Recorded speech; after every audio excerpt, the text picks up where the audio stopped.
नोकरी भरती, शेतकरी योजना, चालू बाजार भाव आणि बरंच काही आपल्या व्हॉट्सअपवर मिळवा, तेही अगदी मोफत. खाली उजव्या बाजूला कॉन्टॅक्ट्सवर क्लिक करा आणि बातमी योजनाचा व्हॉट्सअप ग्रुप लगेच जॉइन करा. परमपूज्य बोधिसत्व ज्ञान सम्राट डॉक्टर बाबासाहेब आंबेडकरांनी लिखित केले त्या महामानवाला प्रथमतः अभिवादन करतो आणि मला जी काही शेवटची जबाबदारी कराळे सरांनी या ठिकाणी दिली ती मी माझ्या भाषणाकडे वळतो.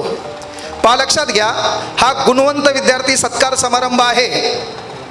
आता यशोमतीताई बोलल्या, याच्या अगोदर कलेक्टर साहेब बोलले, त्याच्यानंतर महामुनी सर बोलले.